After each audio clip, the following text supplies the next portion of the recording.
my name is Palma Accardi, and you are watching Tidal Flooding Talk. We're here live at the Irish Pub, as we are every Tuesday night. Unfortunately, Dan couldn't be here this evening, but we have a very special guest for you. His name is Frank Donato of Ocean City. Hi, Palma. Thanks Hi. for having me. So, Frank is the CFO of Ocean City, as well as the Officer of Emergency Management. Can you tell us a little bit about your background and how you've experienced coastal flooding? Sure. A little bit of a unique background in that I do finance and emergency management. That's definitely not common for New Jersey municipalities, but I really do enjoy the diversity that both positions bring me. I've been with the city for about 18 years now, 11 of which have been with emergency management. The past 11, the past 9 have been the CFO. So it's really, like I said, it brings me a lot of different diversity throughout my workday. I really enjoy it. I've always kind of been into the weather and following storms, so it's kind of a natural.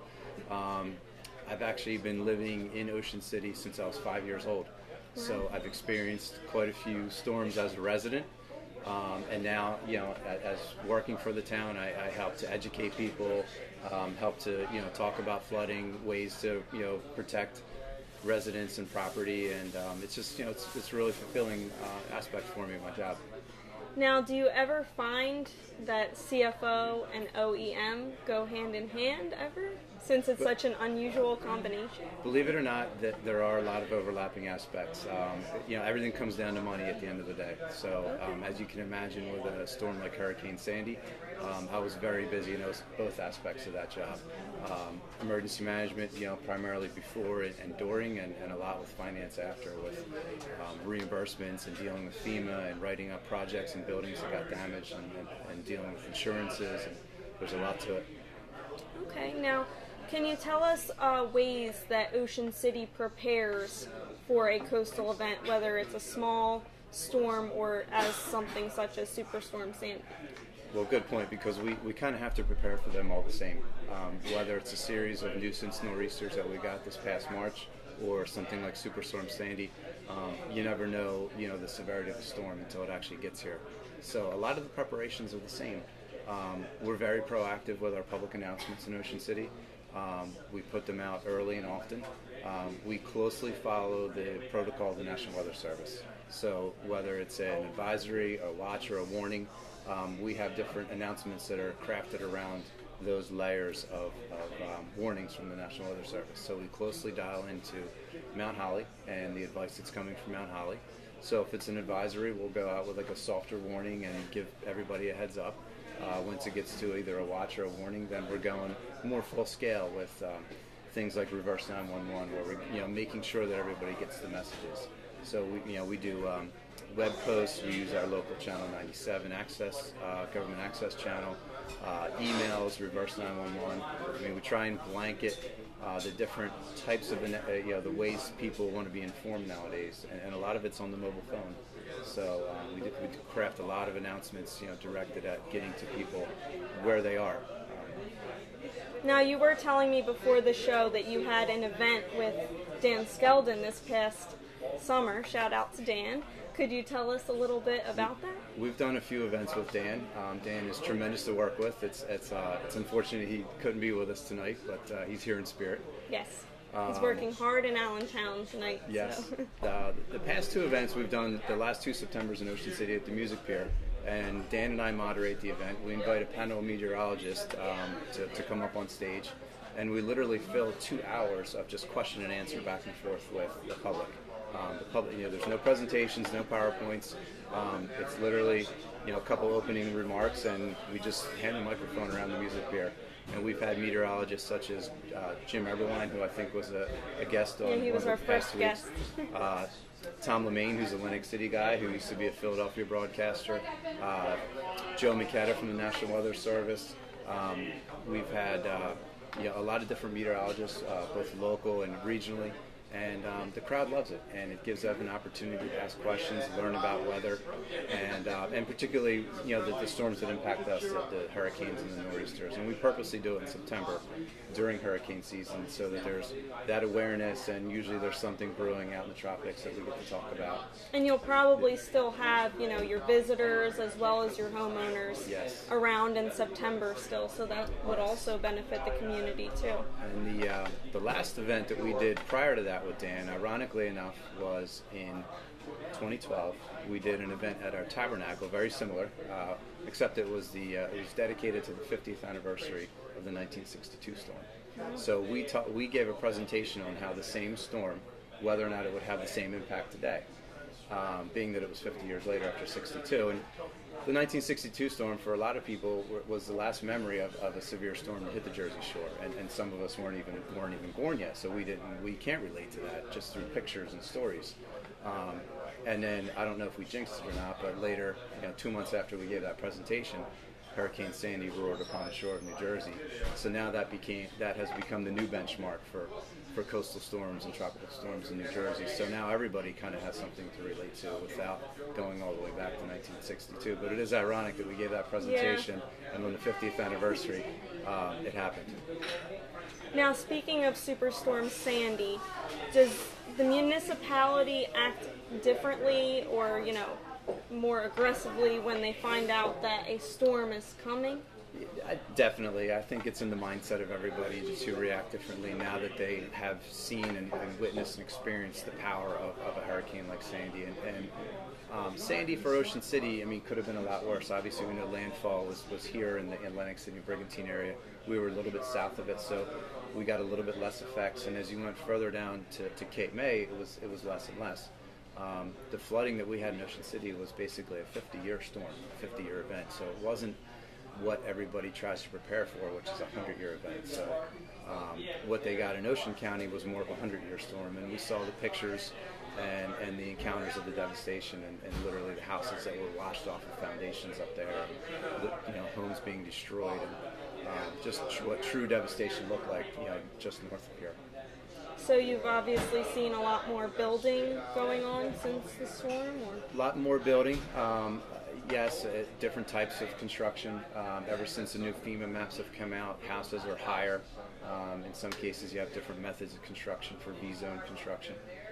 So yeah, there's been a lot that has changed. And I think it's not solely attributable to Sandy. I think if you look at the past 10 years, we've been in sort of an active weather pattern, I'll call it. Like I said, I've been doing emergency management and working for the town for a long time. And early in my career, we didn't have any FEMA-declared storms. The storms where FEMA came in and declared it a national disaster and made reimbursements eligible for both public and private entities. We had one. It was a blizzard in 2003, I think it was, from like the late 90s all the way through until 2009. There was a storm called Nor'easter Ida that hit in November 2009. That was my first encounter as an emergency management coordinator with a major storm. And since then, I think we've experienced like 10 or 11 federally declared storms in Cape May County. So for whatever reason, this is a very active pattern of weather that we've been in. I don't know, it could be, everything is cyclical. Maybe the next 10 years will be great, but we always have to prepare for the worst, right? Right, and I think people are becoming more aware.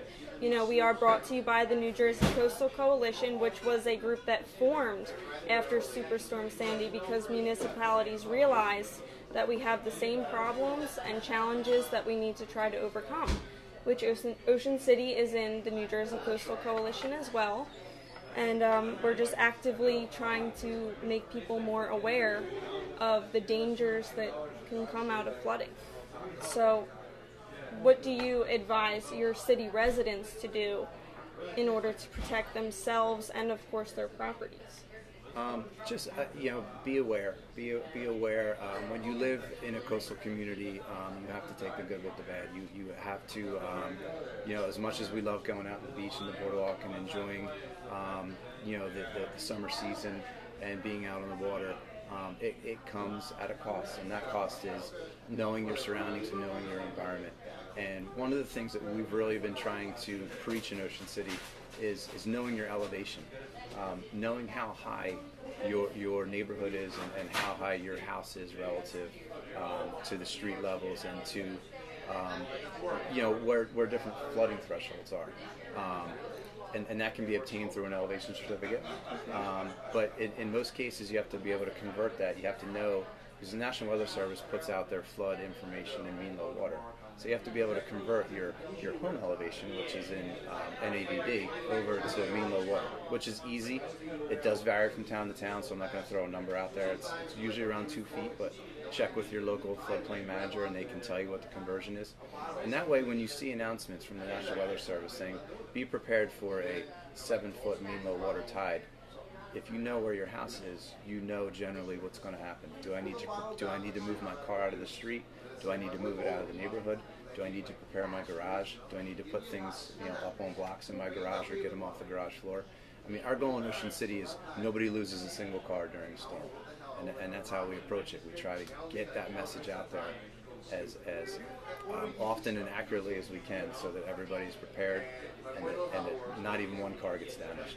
Right, and it is true that not only is every town different, but every structure itself is different. We've had Dan Ponzio on our show. He talked about elevation certificates. Tom Heist also was on here talking about elevation certificates and how they can help you lower your flood insurance in some ways. But since you were there since you were 5 in Ocean City, could you tell us, what are the most common problems that you have witnessed growing up in Ocean City and now as an employee of Ocean City? The nuisance flooding has gotten more prevalent. It goes back to what I was saying a minute ago about the level, the number of storms, the repetitiveness in the storms that we've seen since going back to around 2009, for whatever the reason is. I'm not an alarmist. I don't like to draw conclusions as to why it's happening. We know sea level rise is a factor. We know that there's things in the meteorological world as to why there's more active weather patterns. The reality is it's happening. That's what we have to prepare for. Like I said, we just try and get that message out. In Ocean City we have a dedicated public information officer who I work closely with, especially during storm events. We craft our statements, we think about them, we debate them, and we purposely try to put them out there in ways that the public can digest, in ways that they can relate to. And we have created a list on our city website of all recent storms, not just the major ones, not just the 10-year events, not just the Sandys, but all the nuisance level ones, so that, like I said, if we put out a prediction for X number of feet mean low water, and by the way, the same thing just happened last month, neighbors know what to expect. And every town's a little different. I mean, every town has different low-lying areas. In Ocean City, we know it's our whole bayfront, the bay side of the community that we're trying to get that message out to. That's the lower lying area, and like I said, the goal is not even one car. So do you think that this outreach and getting this information out there for people to not only hear it but actually understand it, is that one of your greater challenges? Definitely. Understanding it, the weather's complex. I mean, that's why there's scientists that do this stuff on a daily basis. So it's a matter, as emergency managers, it's incumbent upon us to take that information, to translate it into easily digestible pieces for the public, and to give them, like I said, those historic tidbits to say, here's what they're predicting, and this happened last month, or this hasn't happened since Jonas, so this one you really need to be prepared for. So we try and put it in those terms. Now, how do you see that your departments within your municipality come together and try to find solutions or prepare together? Good question. I mean, that's really the purpose of emergency management, whether it's at the local level, the county level, or the state level. Emergency management is really designed so that when you have an event that spans multiple departments, jurisdictions, agencies, that's where we come into play. It's our responsibility to make sure that everybody's on the same playing field, and whether it's locally within our departments in the city, or any other city for that matter, or if county resources have to be deployed to your area, state resources, it's up to the emergency management community to make sure that those pieces of the puzzle are being put together correctly.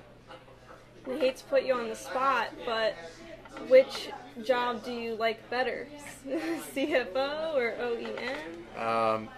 It's a good mix. Okay. CFOs. Playing it safe. Yeah. The bean counter world can get a little boring sometimes. So, I'm not going to lie. When a storm starts creeping up the coast or starts gaining some attention in the media, if it's a nor'easter, sometimes it is sort of exciting and interesting to kind of put that stuff aside and focus on emergency management. But the ability to go back and forth and the ability to be able to serve our community is really, it's so fulfilling. I do want to say hello to our Facebook viewers tonight. I'm sorry I can't really get to your questions. Usually Dan's the one helping with that. But thank you for watching. We do have a few people in our audience tonight. We have Melissa Garzone, Joe McDevitt, Tom Heist. It is really a great environment. If you do want to come down on a Tuesday night, we are here. And I think I just have one last question for you. What is one message you would like to get out to our viewers tonight? Just pay attention to your environment, and that's really key. I mean, we realize as emergency managers in a coastal community that we are dealing with a variety of residents, visitors, guests, second homeowners. Some people that know their environment very well, and others that don't know it at all. So when we do craft our public announcements, we are mindful of that. I mean, if it's a hurricane, if it's like an Irene that's coming a week before Labor Day, we know that we're dealing with a different environment and a different clientele than putting a message out for Sandy at the end of October, when we know that it's just really our core residents and second homeowners that we're communicating to. But everybody has to pay attention, whether you're visiting the shore for a day or whether you live here year-round. It's just, it goes with the territory, and like I said, as much as we enjoy our lives down here, it comes with a little added duty of responsibility. That's true. Now, Frank, thank you so much for coming here tonight and being a guest on our show. The New Jersey Coastal Coalition and the Irish Pub would like to say thank you with, of course, an Irish Pub t-shirt. Perfect. So thank you. And stay tuned. I believe Dan will be on a little later to update you for a few things. Thank you so much, Frank. Thank you, Palmer. Good night, everyone. Thank you.